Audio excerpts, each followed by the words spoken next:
Ravi colours இன்றைய trending பெண்களுக்கான exclusive கலெக்ஷனுடன் kurtis, palazzo pant, Patiala pant, துப்பட்டாக்கள், ஷேப்வேர்கள், நைட்டிகள், பிராண்டட் உள்ளாடைகளும் கிடைக்கும். ரவி கலர்ஸ், நேரு வீதி, ராஜா தியேட்டர் சிக்னல் அருகில், புதுச்சேரி. வணக்கம். முக்கிய செய்திகள். ஊசுடு தொகுதிக்கு அடிப்படை வசதிகளை செய்து தர வேண்டும். முன்னாள் அமைச்சர் சாய்ஜே சரவணகுமார் அதிகாரிகளுடன் வாக்குவாதத்தில் ஈடுபட்டதால் பரபரப்பு. பாக்குமுடையான்பேட் அரசு தொடக்கப் பள்ளியை பார்வையிட்ட நிதி ஆயோக் உறுப்பினர் அரவிந்த் விர்மானி. மூலிகை செடிகள் குறித்து மாணவர்களுடன் உரையாடல். புதுச்சேரியில் அங்கீகாரம் இல்லாமல் கட்டிய வீடுகளுக்கு வரைமுறை கட்டணம் நிர்ணயம். அரசுக்கு 300 கோடி ரூபாய் வருமானம் கிடைக்கும் எனவும் தகவல். புதுச்சேரியை நிதி கமிஷனில் சேர்க்க வேண்டும். நிதி ஆயோக் உறுப்பினரிடம் அண்ணா திராவிட முன்னேற்றக் கழகத்தினர் கோரிக்கை மனு.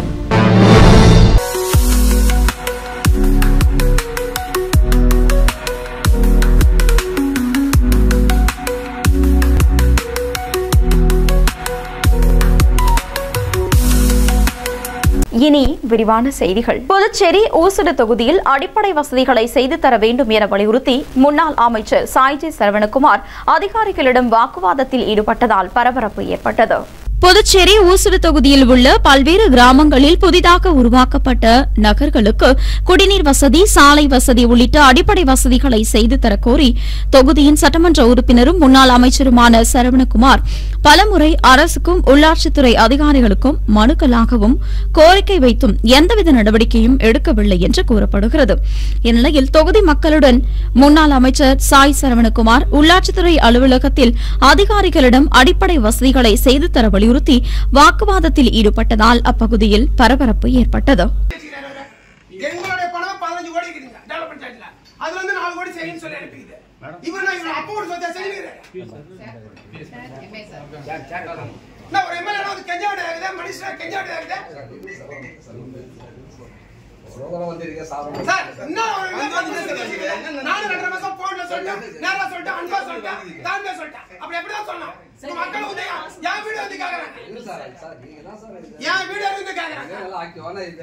பாக்குமுடையான்பேட் அரசு தொடக்கப் பள்ளியை பார்வையிட்ட நிதி ஆயோக் உறுப்பினர் அரவிந்த் விர்மானி மாணவர்களுடன் உரையாடினார்.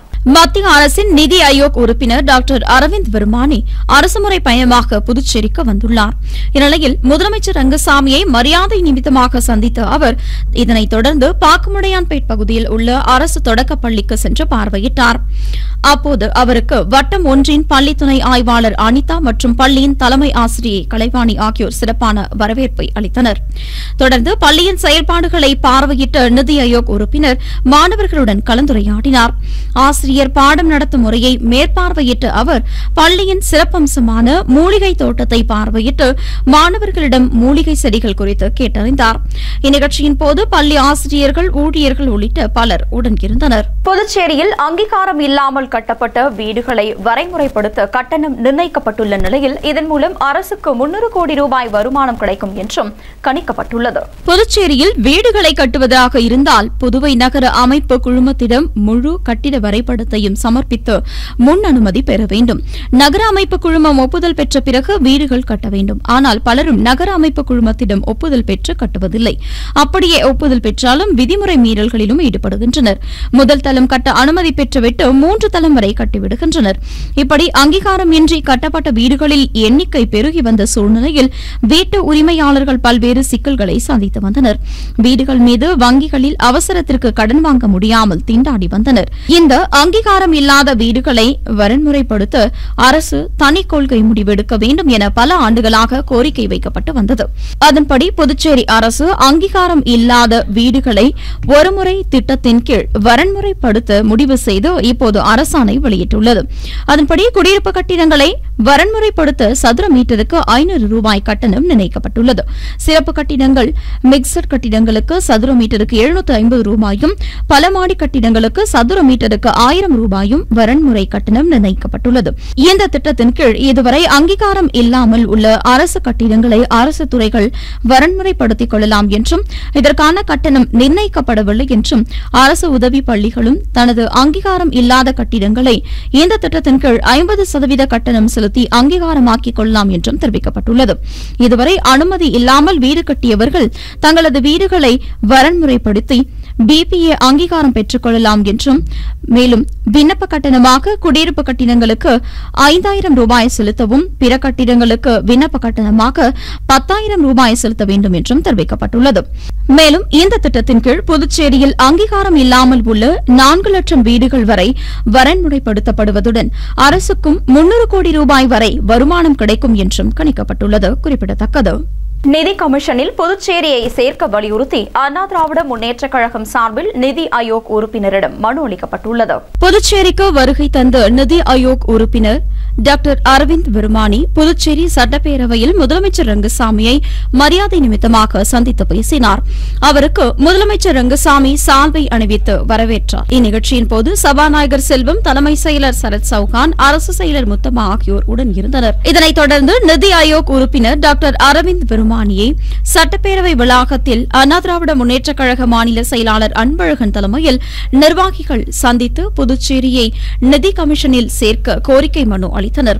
அந்த மனுவில் புதுச்சேரி மாநிலத்தை நிதி கமிஷனில் சேர்த்து நிதி பற்றாக்குறையை போக்க உரிய நடவடிக்கைகளை எடுக்க வேண்டும். ஜம்மு காஷ்மீர் மாநிலத்தை நிதி கமிஷனில் சேர்த்துள்ள நிலையில் புதுச்சேரியை சேர்க்கவில்லை.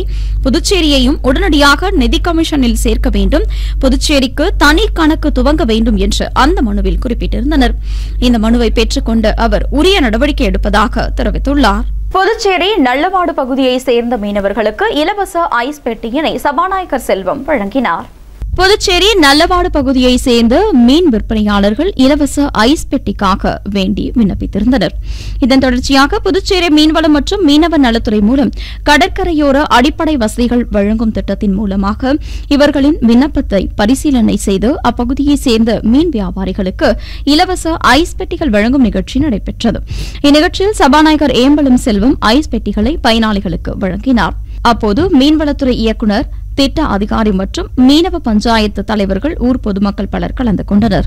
பெருந்தலைவர் காமராஜர் பற்றி தவறாக பேசியதற்காக திராவிட முன்னேற்றக் கழக தலைவர் ஸ்டாலின் பொதுமக்களிடம் மன்னிப்பு கேட்க வேண்டும் என்று அண்ணா திராவிட முன்னேற்றக் கழகம் சார்பில் வலியுறுத்தப்பட்டுள்ளது.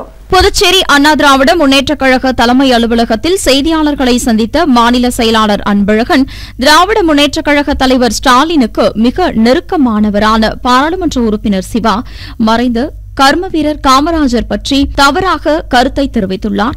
கடந்த முறை கூட்டணியில் பாரதிய ஜனதா கட்சி இருந்தபோது பாரதிய ஜனதா கட்சி தலைவராக இருந்த அண்ணாமலை பேரறிஞர் அண்ணாவை பற்றி தவறாக பேசியதால் மத்தியில் பாரதிய ஜனதா கட்சி ஆட்சியில் இருக்கும்போதே பாஜகவுடன் கூட்டணி இல்லை என்று அறிவித்தவர் எடப்பாடி பழனிசாமி. ஆனால் இன்று திராவிட முன்னேற்றக் கழக கூட்டணியில் இருந்து காங்கிரசார் வெளியேற தயாரா என்றும் கேள்வி எழுப்பினார். மேலும் கர்ம வீரர் காமராஜர் பற்றி தவறாக பேசியது குறித்து திராவிட முன்னேற்றக் கழக தலைவர் ஸ்டாலின் பொதுமக்கள் மத்தியில் மன்னிப்பு கேட்க வேண்டும் என்றும் வலியுறுத்தியுள்ளார். பெருந்தலைவர் காமராஜரை விமர்சித்து திராவிட முன்னேற்றக் கழகத்தினரை கண்டிக்க கூட திராணியற்ற கட்சியாக புதுச்சேரி காங்கிரஸ் உள்ளது என்றும், வரும் தேர்தலில் திராவிட முன்னேற்றக் கழகத்துடன் காங்கிரஸ் கூட்டணியில் இருந்தாலும் காங்கிரஸ் தொண்டர்கள் திராவிட முன்னேற்றக் கழக வேட்பாளர்களுக்கு சரியான தண்டனையை வழங்க வேண்டும் என்று தெரிவித்துள்ளார். திமுகவுடைய எம்பி பேசினதற்கு அதனுடைய தலைவர் ஸ்டாலின் அவர்கள் ஒட்டுமொத்த பொதுமக்களிடம் பொது மன்னிப்பு கேட்க வேண்டும். இது அதிமுகவுடைய கருத்து. புதுச்சேரி ரயில் நிலையத்தில் புதிதாக கட்டப்பட்ட காவல் நிலையத்தை காவல்துறை தலைவர் ஈஸ்வர ராவ் காணொலி மூலம் திறந்து வைத்தார். புதுச்சேரி ரயில் நிலையத்தில் அம்ரித் பாரத் திட்டத்தின் கீழ் புனரமைப்பு பணிகள் நடைபெற்று வருகிறது. இதில் புதிய ரயில்வே காவல் நிலையம் கட்டப்பட்டுள்ளது. இந்த புதிய காவல் நிலைய தரைத்தளத்தில் காவல் அதிகாரிகள், காவல் ஓய்வு அறைகள் உள்ளன. இதன் திறப்பு விழா நடைபெற்றது.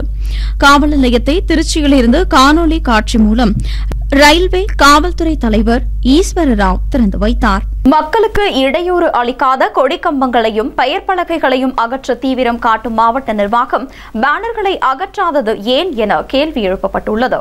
புதுச்சேரி இந்திய கம்யூனிஸ்ட் கட்சி மாநில செயலாளர் சலீம் செய்தியாளர்களை சந்தித்தார். அப்போது அவர் மதுரை உயர்நீதிமன்ற தீர்ப்பின் அடிப்படையில் பொது இடங்களில் அமைக்கப்பட்டுள்ள கட்சி கம்பங்களை அகற்றிட புதுச்சேரி மாநில ஆட்சியர் அறிவுறுத்தலின் அடிப்படையில் நகராட்சி மற்றும் கொம்யூன் பஞ்சாயத்து நிர்வாகங்கள் நடவடிக்கைகளை துவங்கியுள்ளனர்.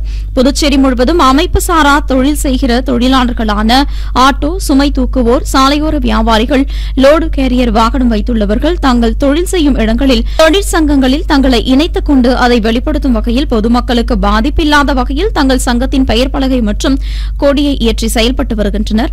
இந்நிலையில் பொதுமக்களுக்கு இடையூறாக உள்ள கொடிக்கம்பங்களை அகற்றிட வேண்டும் என்ற தீர்ப்பின் அடிப்படையில் பொதுமக்களுக்கு எவ்வித இடையூறும் ஏற்படாத கொடிக்கம்பங்களையும் பெயர் பலகைகளையும் அகற்றிட நடவடிக்கை மேற்கொண்டுள்ள மாவட்ட ஆட்சியர் புதுச்சேரியில் நகர அழகு சட்டம் இயற்றி பேனர் வைத்திட தடை சட்டம் அமலில் இருந்தும் உயர்நீதிமன்றம் பலமுறை பேனர் தடை சட்டத்தினை அமல்படுத்த வலியுறுத்தியும் புதுச்சேரி மாநில தலைமை நீதிபதியே சமீபத்தில் உயர்நீதிமன்றத்தில் சட்டத்தினை மீறி புதுச்சேரி முழுவதும் பேனர் வைக்கப்பட்டுள்ளது புகார் அளித்த பின்பும் இதுவரை ஏன் இதுகுறித்து நடவடிக்கை எடுக்கவில்லை என்று கேள்வி எழுப்பினார். மேலும் புதுச்சேரி முழுவதும் ஆளும் கட்சியில் உள்ளவர்களின் பிறந்தநாள் கட்சி நிகழ்ச்சிகளுக்கு பொதுமக்களுக்கு இடையூறு ஏற்படுத்தும் வகையில் போக்குவரத்து சிக்னல்களை மறைத்து அனைத்து சாலைகளிலும் ஆக்கிரமிப்பு செய்து பேனர்கள் வைக்கப்படுகிறது. சட்டத்தை மீறி உயர்நீதிமன்றத்தினை அவமதிக்கும் வகையில் பேனர் வைப்பவர்கள் மீதும் பேனரை அகற்றிடவோ தடுத்திடவோ நடவடிக்கை எடுக்காத மாவட்ட நிர்வாகம் மக்களுக்கு எந்தவித இடையூறும் இல்லாமல் அமைக்கப்பட்டுள்ள தொழிலாளர்களின் சார்பில் வைக்கப்பட்டுள்ள பெயர் பலகை மற்றும் கொடிக்கம்பங்களை அகற்ற தீவிர நடவடிக்கை எடுப்பது சட்டம் சாமானியர்களுக்கானது மட்டுமே என்கிற நிலை காட்டுகிறது என்று குற்றம் சாட்டியுள்ளார். கொடிக்கம்பம் அகற்றுவது சம்பந்தமான வழக்கில் மேல்முறையீடு செய்யப்பட்டு வழக்கு விசாரணைக்கு வந்துள்ள நிலையில் புதுச்சேரி மாவட்ட நிர்வாகம் அவசரமாக கொடிக்கம்ப பெயர் பலகைகளை அகற்றுவதை கைவிட்டு சட்டத்தை மீறி வைக்கப்பட்டுள்ள பேனர்களை அகற்றிடவும் அதன் மீது தீவிர நடவடிக்கையும் எடுத்திட வேண்டும் என்றும் புதுச்சேரி இந்திய கம்யூனிஸ்ட் கட்சி மாநில செயலாளர் சலீம் வலியுறுத்தியுள்ளார். இனி வருவது புதுவையில் இன்றைய தங்கம் மற்றும் வெள்ளி விலை நிலவரம். இன்றைய தங்கம் வெள்ளி விலை விவரம். புதுவையில் இன்றைய தங்கம் வெள்ளி விலை விவரம் வழங்குபவர்கள் முத்து கோல்ட் ஹவுஸ், பாண்டிச்சேரி. தங்கம் 1 கிராம் 9105 ரூபாய். இன்றைய தங்கம் வெள்ளி விலை விவரம். வெள்ளி 10 கிராம் 1210 ரூபாய். இத்துடன் ஏஎம்என் செய்திகள் நிறைவடைந்தன. வணக்கம். 23ஆம் ஆண்டு இனிய தொடக்கத்துடன் வெள்ளி விழாவை நோக்கி வீரநடை போடும் ஏஎம்என் டிவி 2020 டிஜிட்டல் தளத்தில் அடியெடுத்து வைத்த AMN YouTube news channel Puducherry, France மற்றும் உலகமெங்கிலிருந்தும் 1 லட்சம் சப்ஸ்கிரைபர்களுடன் 3 கோடி பார்வையாளர்களை கடந்து அனைவரின் ஏகோபித்த ஆதரவுடன் உள்ளூர் தொலைக்காட்சிகளிலேயே அதிக சப்ஸ்கிரைபர்களுடன் நம்பர் 1 நியூஸ் சேனலாக உங்கள் முன் AMN TV Pondicherry YouTube channel. எங்களின் இந்த சாதனைக்கு உறுதுணையாயிருக்கும் நேயர்களுக்கும் விளம்பரதாரர்களுக்கும் நெஞ்சார்ந்த நன்றி. ஏஎம்என் யூடியூப் சேனல், இது நம்ம ஊரு சேனல்.